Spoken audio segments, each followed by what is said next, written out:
Hey, and welcome back to the channel. We are in the thick of December, approaching Christmas really fast. It seems like I was just doing some tips on how to get through Thanksgiving on track with your weight loss. And then here we are almost to Christmas. Crazy. So tonight I want to talk to you about some tips and tricks, some things you can do to get through the holidays, to get through Christmas, if you are on a weight loss journey, if you have started to lose weight at any point inside of this year and you don't want to completely derail those efforts, just a couple things that you can do to ensure that when you step on the scale on January 1st, the scale doesn't flip you off and go, whoa, what just happened? And so, that really used to be, my experience with the holidays, as well as most of the rest of society's experience with the holidays. All you have to do is look at the statistics and how much crazy, delicious, tempting food is on the markets, in the store, at the drive-thrus for us to buy, and they only make it because we buy it. And listen, if you're watching this and you've already hit your goal and you're in the focus phase, then you're in the freedom phase, which means you're maintaining your weight loss. Well, it's 80-20. Go ahead and enjoy some of those things. But if you are currently in the focus phase, which means you are somewhere either starting or you're in the middle, but you're not quite to your goal yet, then what I'm gonna tell you is going all out, indulging into the holidays, completely just sticking your head in the holiday souffle. It's not worth it. It's not worth it. All right. So that's gonna bring me to my first point. And this is one that I really think goes with any holiday, any birthday, any occasion where food might be involved, that you have to remind yourself of this one, because it's that important, to be honest with you. So number one is the food will still be there later. All the treats will still be there later. They'll still be there later. You guessed it, later. And so, because so often, as those of us that have struggled with our weight, Christmas rolls around and we think of, I'm gonna have Nanny's souffle. I haven't had that souffle in a whole year. It only comes around at Christmas time. Or that creamed corn, or that homemade mac and cheese, or that holiday trifle, or whatever it is. But it's not going extinct. It's still going to be there. And let's just say it takes you all the way till September to hit your goal. You can make it in September if you really miss it that much. Or you can just wait till the next Christmas and request that Aunt Susie, Joe, Betty, Jean, Grandma, Nana, whoever makes that the following year. So just make sure to remind yourself that all the holiday cookies, all the Reese's Peanut Butter Cup trees, all the, mashed potatoes and gravy, all the holiday things are still going to be there next year. They're still going to be there next year. Listen, losing weight successfully is about going from where you're at to where you want to be. And one of the key things to help you succeed at that is building momentum and getting from point A to point B as quickly as possible, not bebopping around. And so every time you get off track with a holiday, it's like taking a detour in your directions. Imagine if you were going from Michigan to Florida in a car and you decided, hey, I'm going to stop in Indiana. Let's go over to New Jersey. Let's go over to Maine. Let's stop in North Carolina. Let's stop in Georgia. You know what? Alabama, it's a little bit out of the way, but imagine every time you went to another state that wasn't in direct line, it would take you longer to get there. It's the same thing. Every time a holiday or a party or a birthday or Christmas, pre-Christmas, all the things pop up, and you get off track, it's taking you longer to go from where you're at to your goal. So just remember, the junk will still be there next year. The junk will still be there next year. Number 2, when it comes to getting through Christmas on track with your weight loss. And this one, the Christmas edition, we had a few more on Thanksgiving, and those all apply to the holidays as well. But these ones were just really, there's not going to be as many, but I feel like I don't know. This next one is so freaking huge, and it's something our family did and currently does and changed. So it's making the holiday about more than food. Okay? Making the holiday about more than just food. And I'm going to explain what I mean by that. So in America, in Europe, in Canada, those 3 countries especially, Christmas primarily has become about a couple of different things. It has become about presents and food, okay? Food. Now, I'm not going to tell you that our family doesn't like to eat and we don't have a giant spread of food. That's not what I'm going to say. But when I was in the focus phase, it was finding other, and by the way, if you're new here, the focus phase is when you're focused on losing weight. You're in the process of losing weight and getting to your goal. The freedom phase is when you've already reached your goal and now you're maintaining your weight loss, okay? Just to clarify, in case you're new and you're like, why does this broad keep saying this? I don't even know what she's talking about. All right. So in these countries specifically, the holidays have become primarily about the food, how much food we can eat, how much we can shove in. And that is what the entire holiday season has become, is just about the food. And it hasn't, what I'm going to tell you is start developing some traditions that aren't just about food, that aren't just about wearing your stretchy pants and how much you can shove into your body on that day and then falling asleep and taking a nap. Put some meaning back into the season. Put some meaning back into the holidays. I'll give you some examples of some of the things that we do. And we, especially now that I'm in the freedom phase, we do have a giant feast, if you will. We celebrate Jesus's birthday on Christmas. So we have a Jesus birthday cake, and it's a triple chocolate cherry cake, and we put candles on it, and we sing Jesus happy birthday, and we blow out the candles. We, the whole month of December, when we decorate for Christmas, my kids know we're decorating for Jesus's birthday. You know, birthdays are a big deal. And so that's what we celebrate when we celebrate Christmas.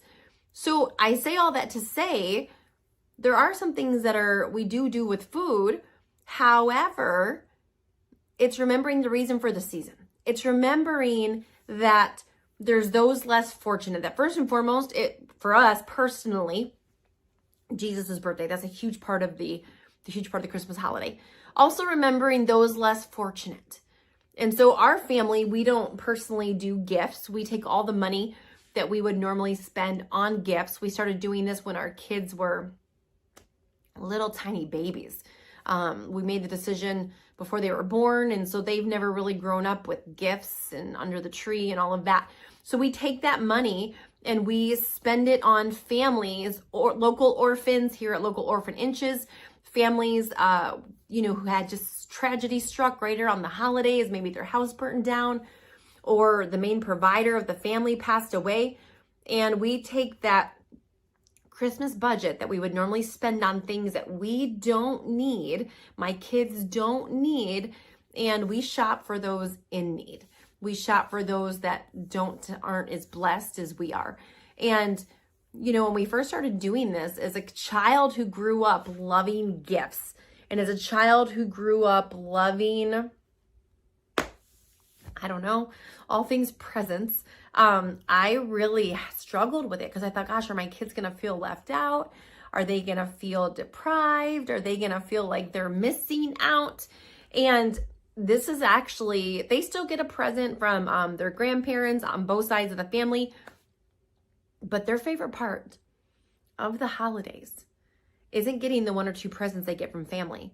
It's actually giving presents, shopping for those who don't have money to do things for themselves.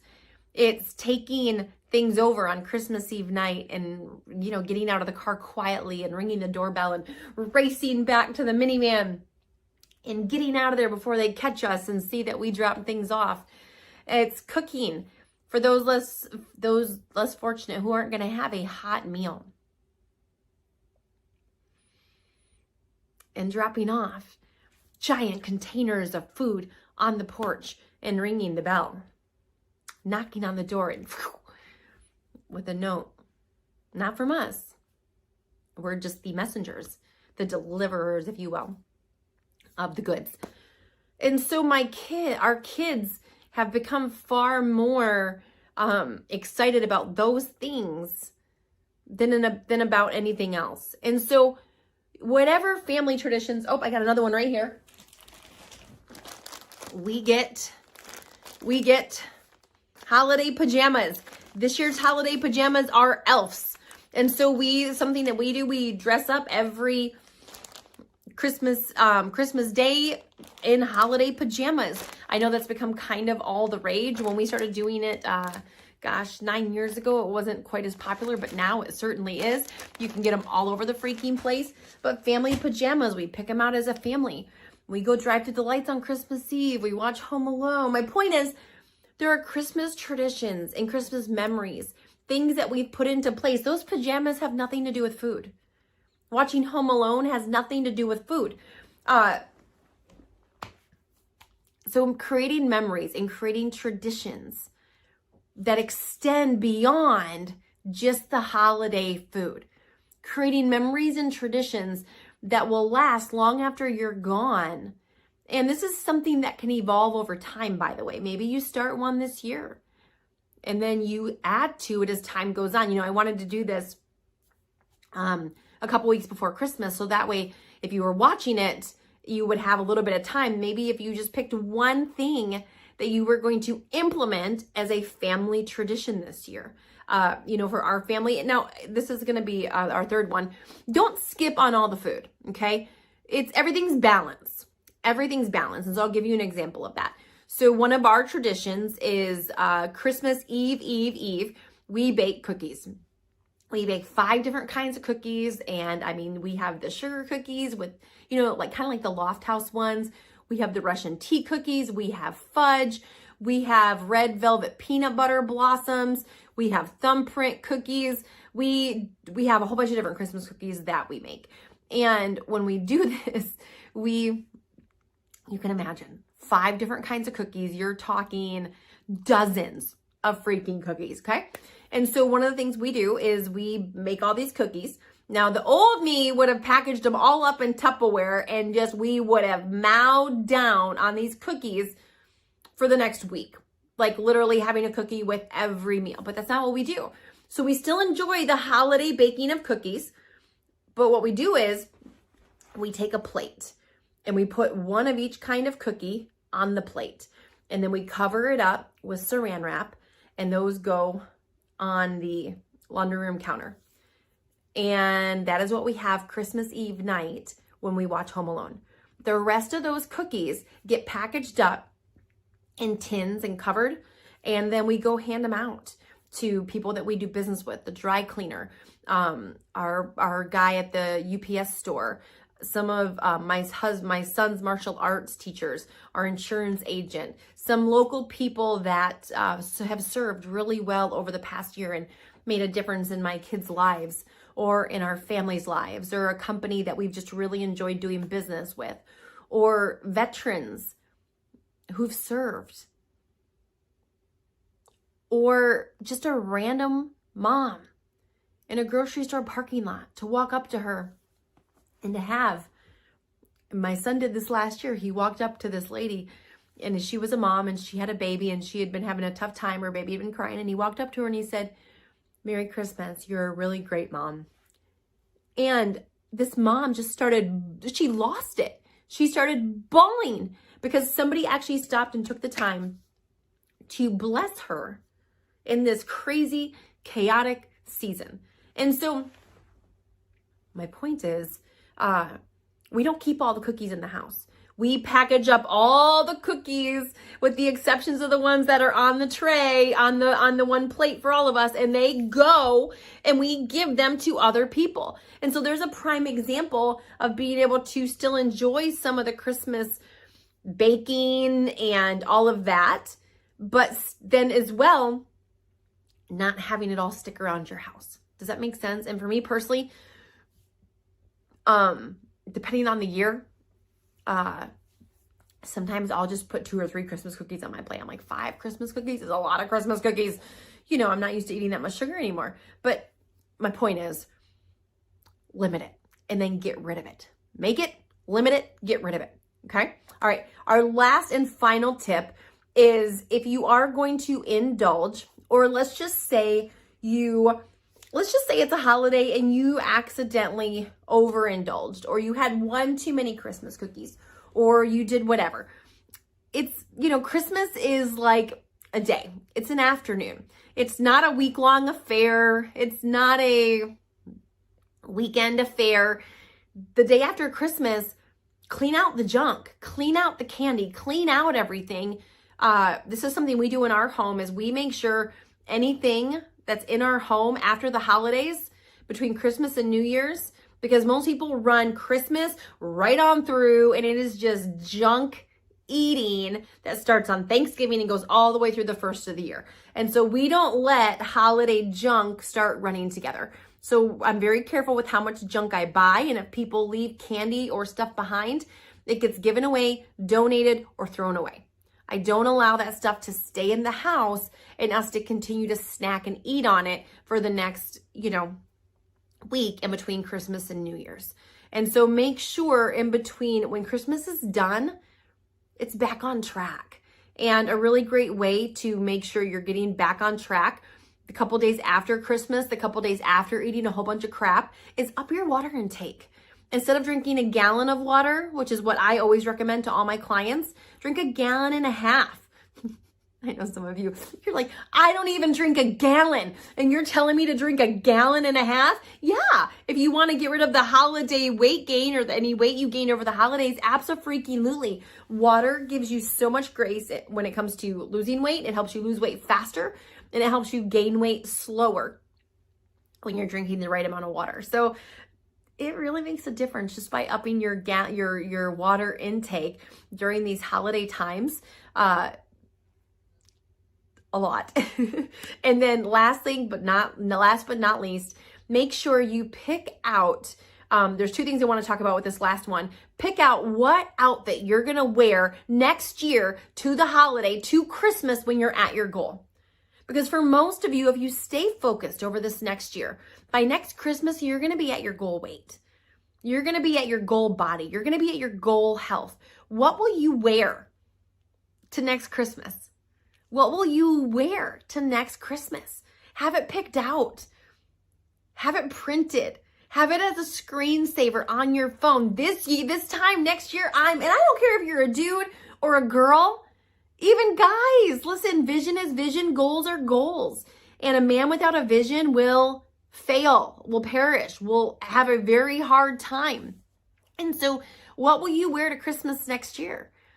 And then the second part of that is, don't wear stretchy pants to Christmas.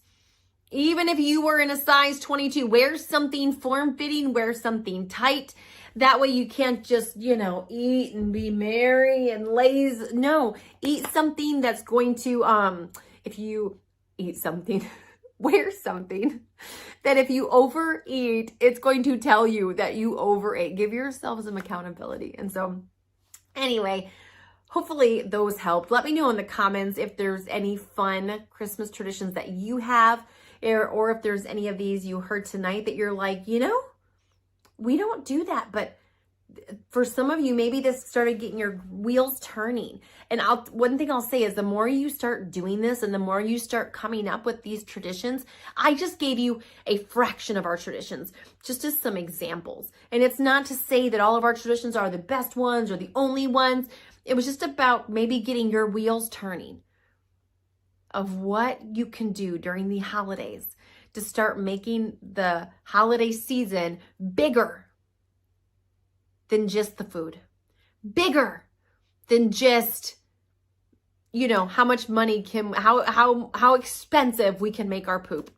Because that's what most people are doing around the holidays. They have some expensive poop because we're buying all this bougie holiday food that is not helping our waistline. And so hopefully tonight it got your wheels turning. It got you thinking. It got you going, yeah, I could do some of that with my family. And even if your kids are grown, I'm going to encourage you to still do it. It's never too late. I know sometimes you'll, oh, well, Carmen, I wish I would have thought about that when my kids were younger. That's okay.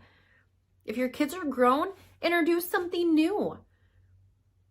Maybe you do it if your kids aren't around. Ask them if they want to do it. And if they don't, maybe you go bless an orphan or take some fudge into the elderly home or whatever. And by the way, if you're cooking and you're making those cookies and you're still in the place where you want to lick everything, really strong gum helps amazingly well. Anyway, I will be back next week, same time, same place with another Tuesday tip. So we will see you then.